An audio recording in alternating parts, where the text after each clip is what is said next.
What's up, guys? For Asgard Media, I'm Brody Z. I'm sitting here on the tour bus of Bobaflex, sitting here with Marty McCoy. What is up?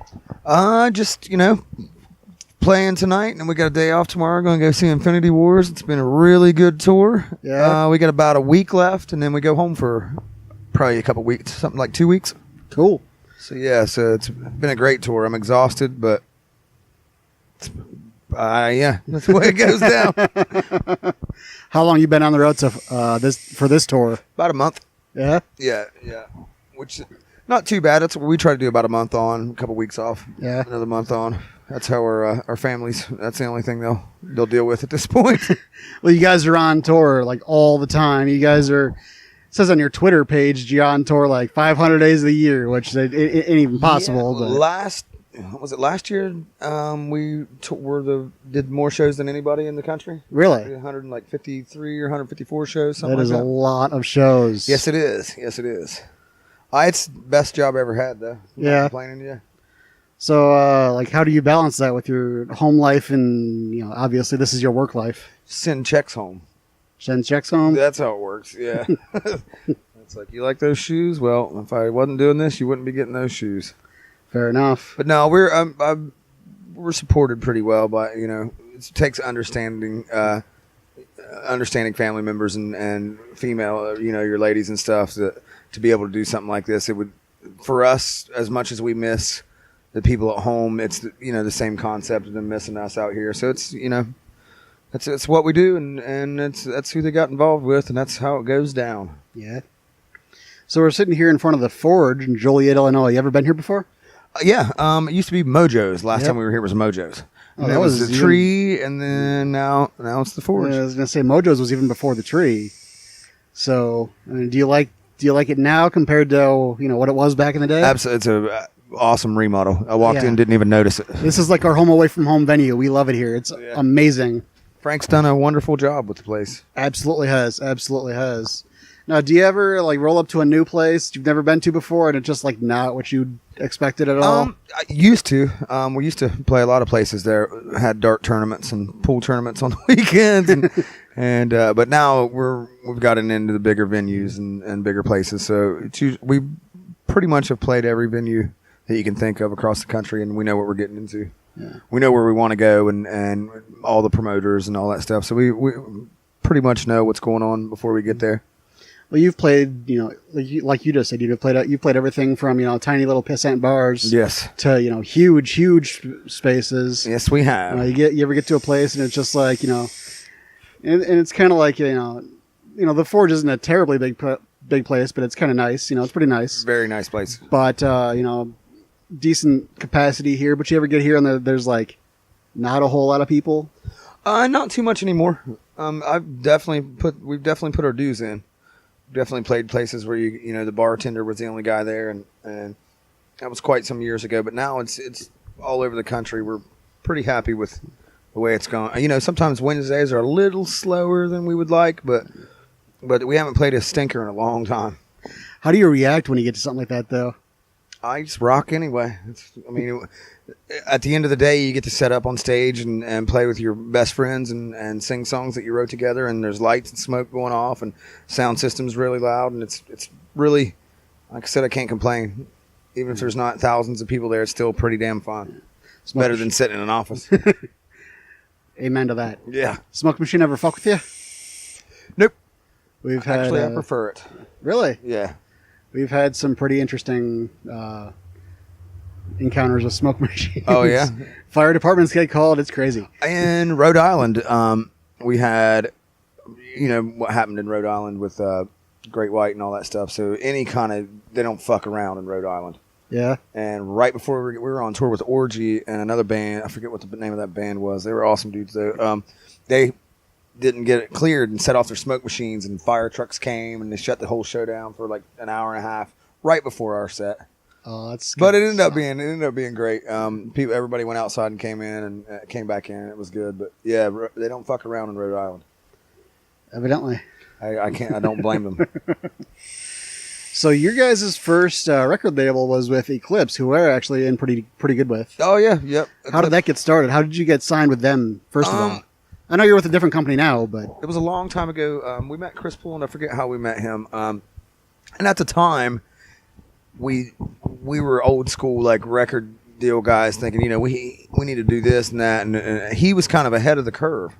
Like he was into the internet promotion and knew what was going to happen to the music industry, and we were young and didn't know any better, so we kind of like had a falling out with him. But looking back at it now, he was definitely ahead of the curve and at where the music industry was going to go, and where the promo and how the internet was going to shape the music industry. So after all these years, I got to give it to him. He could see the future. Well, now you got all the social media and the Facebook. Facebook is like the way to promote anymore, but there's so much like oversaturation. Yeah, I think you still can't beat going out and hitting the street and touring. I think that's still the best. I mean, like you said, social media is so saturated. That's all that's in my news feed is check out our new album, check out our new album. And I try to check out as many new albums as possible. But where I find where I feel comfortable and at home discovering new bands is at venues and live shows. Yeah.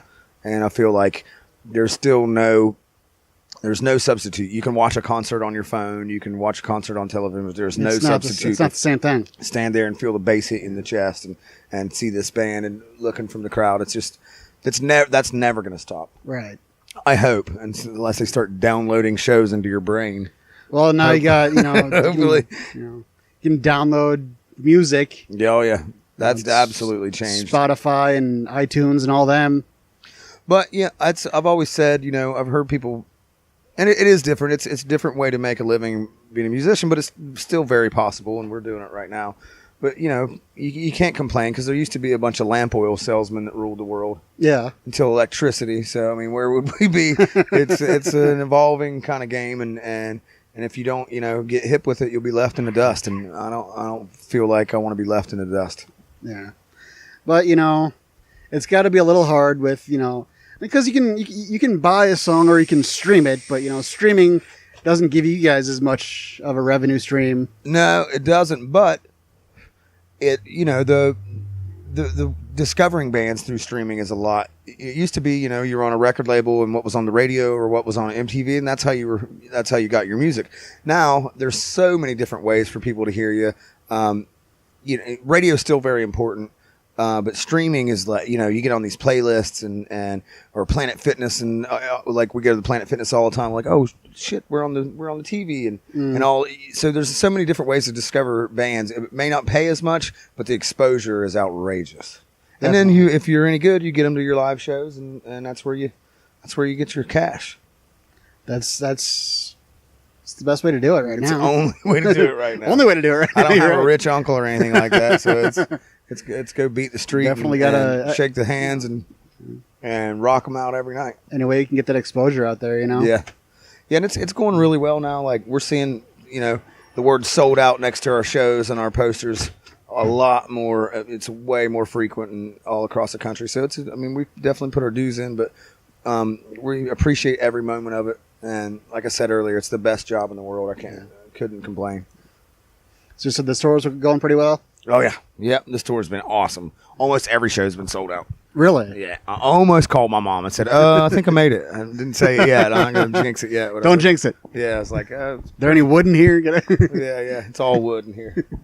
But yeah, just, and it's came from a more grassroots kind of thing. We were on TVT Records, which was a great record label for the moment that we were on it, but they went bankrupt. And then after that, we were offered record deals from some pretty major, a couple huge major companies. But at that time, we didn't know, with TVT going bankrupt, we thought, shit, they could all go bankrupt. And, with streaming and how are they going to survive? So we turned down some big deals and decided just to go independent. And it was the best choice that we could have made because we were able to shape our own career and do what we wanted to do. And there's a lot of those bands that we come up with that aren't around anymore, and we're still here and we're making a damn fine living, and shows are sold out. And so in your face, naysayers. Haters gonna hate. Yes, they are. Don't you hate that though? Everybody's always got something negative to say anymore, especially now. Like, going back to social media again, it's always something negative. Yeah, At the same time, though, I would say that we're really lucky, and we've had a lot of support from people, and just going across the country and touring, I've met a lot of wonderful people. And social media, I don't say anything negative on. I post pictures of cats and shows that I'm going to be on, and just where the internet used to be. Yeah, and just very positive, and so I'm surrounded by positive people, and like the band, we don't fight, we don't argue, everybody laughs all the time. And then our fans are just so, like yesterday we were in Beaver Dam, Wisconsin. And they brought us so much food and cooked us ribs, and there's cheesecake on the bus, and our fridge is full, and there's thousands of Diet Cokes and Monsters. You know what I mean? It's like people are just, if you're nice and you put off a positive vibe, you can get it back. My cameraman here lives on Monster. It's good stuff. I work 60 hours a week and do about 4 shows a week. Right. Yeah. I'm a Diet Coke guy. Monster's too much. Monster's like cracking a can to me. I can't do it. I'm on regular Coke. I always used to joke around like I'm a Cokehead, but no, it's Coca-Cola. Right. I've been switching to like Diet Coke because the sugar intake is it's bad for you, man. I made the switch, and now I'm just totally ate up with Diet Coke. Have to have it all day. I'm starting to make the switch. I just got to stick with it, Well, it's weird. Once you get into Diet Coke, you go back and taste the regular Coke. You're like, oh my God, this is so sweet. I can't stand it. Yeah. Yeah, it's a different change. And they're not quite sure what aspartame does to you. So, we'll see. There's been conflicting studies. 50-50, one way or the other, yeah. It's a matter of, who funds the study. Right. What kind of stuff goes into that. Absolutely. If Coca-Cola funds the study, it's good for you. Independent study, it causes dementia. Independent studies tend to go half and half. Yeah. Get those crazy conspiracy theorists, It also depends on the donations given to the independent study people. Absolutely. Yeah. It comes from the Coca-Cola company. It's going to be a positive setup. Yep. But so anyway, your newest album came out last year, Eloquent Demons. Yes. Out now. So Eloquent Demons out now. The artwork on it, a guy by the name of Kyle Hotz did. Yeah. And he's done a lot of really cool things for Marvel, and he sent us he asked for some pictures, send me some pictures of the likeness of the band, and he sent back the first draft. And I was like, that's it, put it on. I think my brother had his horns bigger, of course. Yeah. My brother wanted his horns bigger than mine. Yeah. Good figure. Of course. But mine's bigger. yeah, it was like, as soon as he sent that picture back, I go, that's perfect. And then he sent it off to his colorist, and his colorist sent it back, and that was it. The album artwork was done, and we made huge posters out of it, and it's one of my favorite album covers that we've done. And I always liked our album covers. Now let's talk about your Facebook profile picture. Oh, yeah. It's a skull with a cowboy hat. Yes. With 2 revolvers on either side. The Bury Me With My Guns On skull. Yeah. Like, I was always a big fan of like Eddie and stuff like that from Iron Maiden. So we kind of wanted to, we didn't want to rip them off, but we kind of wanted to be in the same vibe. Or like the Appetite for Destruction album. Yeah. Is iconic. So we sent it off to a artist that we know very well. He does a lot of our stuff. And he sent that back. And that shirt has sold, will not stop selling. It's a great design. Yeah, every show. That's the number 1 selling shirt that we've ever had. And it's kind of got like that old like Dead West feel to it, which is interesting because you guys are from West you and Virginia, your brother, Hatfields and McCoys. It's a real McCoy right here. That's true. Legit, like legit. Oh, no shit. Absolutely, yeah. Yeah. We get asked that a lot. Like, I remember when Kevin Costner came out with when he did his series. Yeah, it got us into magazines that wouldn't touch us before that. It was like a Netflix original or a Hulu original. It was AMC or something like that. It was a miniseries. Yeah. Yep. 3 parts or something. Yep. I saw that. It was really good, actually. But yeah, when that came out, it was like in the press, we started getting all kinds of press. That people were like, oh my God, it's real McCoy. Look at this redneck. So yeah. But you guys had a claim to fame before you even started this. And the Mothman's our home. I'm born in the hometown of the Mothman. Yeah? Yeah, where the bridge disaster fell in West Virginia. A lot of history around those parts. Yeah. Oh, yeah. Absolutely. But being from West Virginia was a really great experience. We get this, in the media and stuff, we get this third world country kind of thing, and it's not like that. West Virginia, we had houses and cars and doctors and stuff. It was a great place to grow up. We would rehearse till late at night. None of the neighbors would call the cops. The cops would show up and listen in the small town that we were from. So I love West Virginia. I live in Columbus, Ohio now, but I do miss the small town vibe of Mason, West Virginia. Yeah. And everybody there was super cool. Still to this day, we go back there, and everybody's great. My parents are still there. How big of a town is that? 1 red light. One red light. Yep, one red light. We got a Walmart. I lived in a town in Arkansas that had 2 gas stations and a Pizza Hut. Nice, nice. We had right across the river in Ohio, because I lived on the Ohio River. We had the McDonald's was over there. It was one of the only McDonald's that served pizzas in the Really? nation. Yeah, McDonald's Pizza. Yeah, it was. Really How was good. that? Awesome. They Really? just stopped serving it like a couple months ago. People are not happy about it. Well, I know McDonald's in like New England, they sell lobster rolls. Yeah. Really? I kind of want to try that, though. Yeah, so do I. There's a McDonald's about 45 minutes from here. They have bratwurst. Really? Yeah. Yeah. Have you ever seen the what was the movie with Michael Keaton? What was it called? The Entrepreneur? No, I don't know. He's playing Ray Kroc. Yeah. It was a really good movie. He was very pissed off about anybody serving anything but what he wanted on the menu. Yeah, it showed how Ray Kroc was not the nice, lovable McDonald's guy. Right. Yeah. He became a real estate, pretty much is what it was. He like, if you wanted to open a McDonald's, you had to buy the land from him, and that's like, he wasn't making money off 59-cent hamburgers, so he became one of the. I think McDonald's is one of the biggest real estate company, like one of the top 3 real estate companies in the world. Really? Or in the United States. Yeah, oh yeah. I mean, look around how many. Like, if you you can check out like how many Wendy's are in the country. Like 3,000 Wendy's. There's like 20,000 McDonald's in the country. Food is so much shit, though. It really is. Oh God, it's yeah. disgusting. It's for little kids, and Could you imagine McDonald's in like 1960? yeah, Yeah. It was probably high quality. absolutely, Mhm. absolutely. Now it's way more expensive and just garbage. Yeah. Where we tour so much, that's one thing that changed for us, is like no McDonald's, no pizza. 'Cause everywhere you go, like, we got you a couple pizzas. Like, you know what that does to a human's asshole after a month? Turns it into something that looks like it's from another planet and has bad intentions.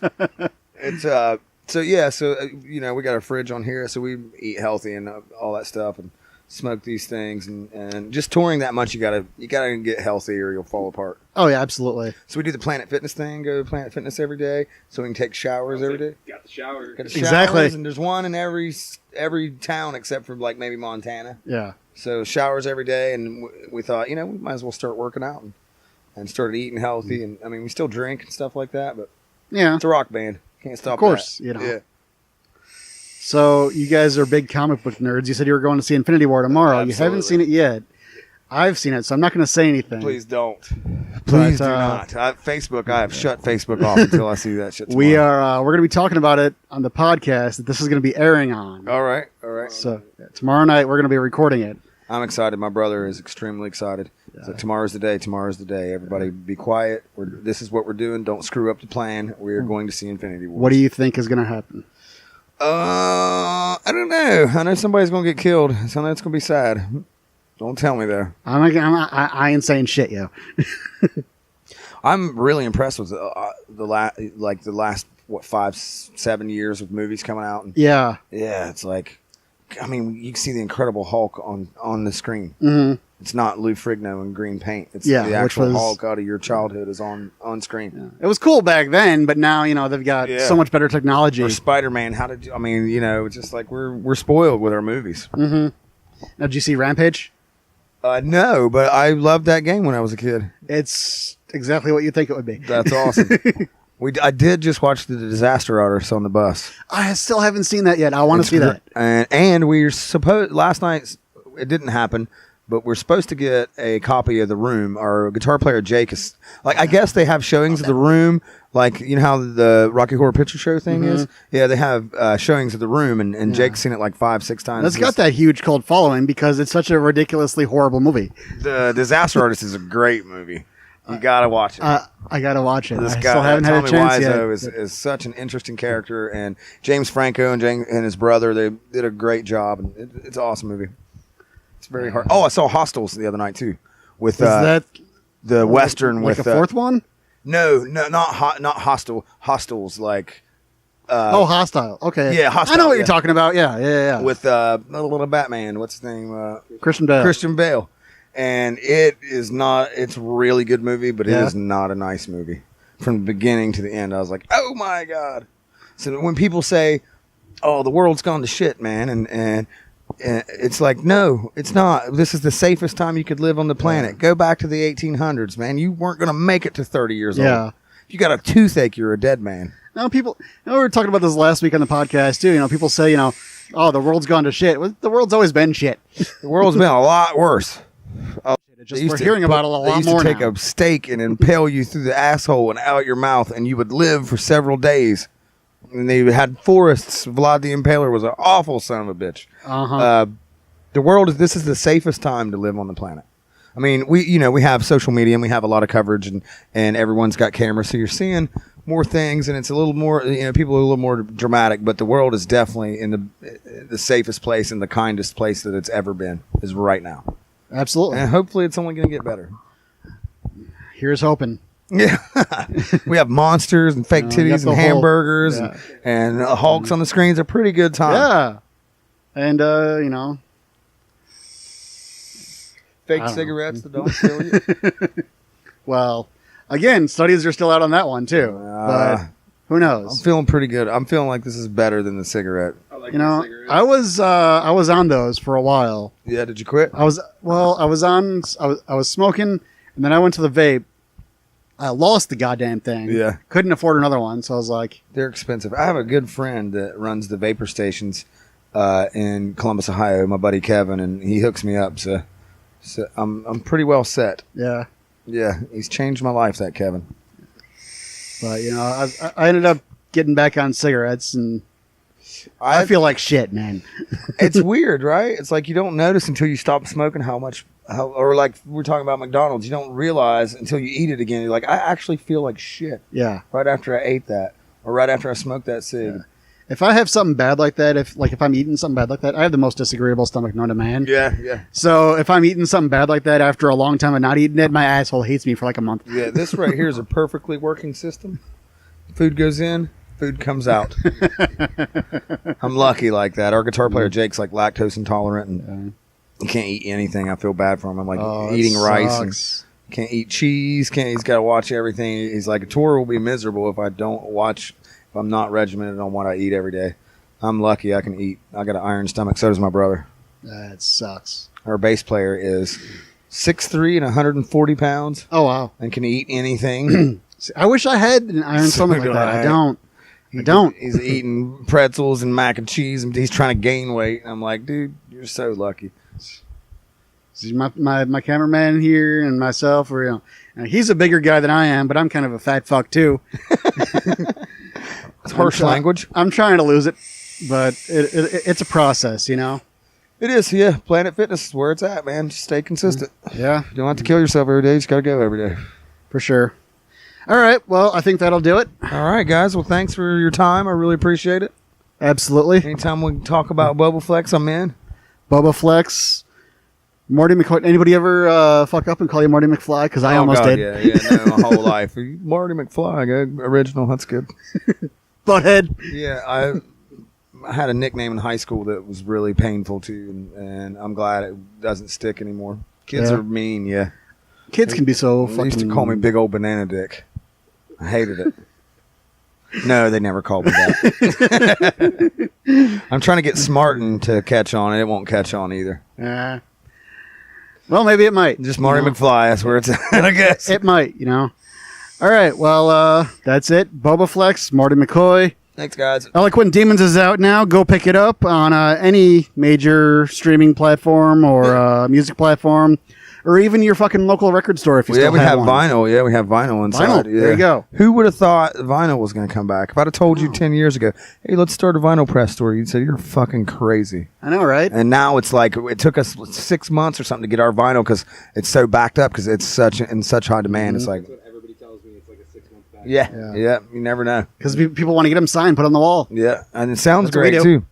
I was trying not to be the music snob, and everyone saying, oh, vinyl sounds great. I was like, whatever. And I was in on the mix of the record and everything from the time we got the drum sound all the way to the mastering, and it sounds great. It sounds great on CD. It sounds great, streaming and all that stuff. And then finally, we were in Florida at a record store signing, and that's when we got our vinyl, came to that store. Mm-hmm. And I said, can you put this on for me? I haven't heard it yet. And I was like, holy shit, that's the way it sounds in my head. Yeah. So I can't, I can't Very be a cool. music. I understand why people still want vinyl because it sounds rich and alive and great, and it's a beautiful thing. All right. Well, once again, thank you very much. I'm not done talking yet. I mean, we can go on. Yeah, I could.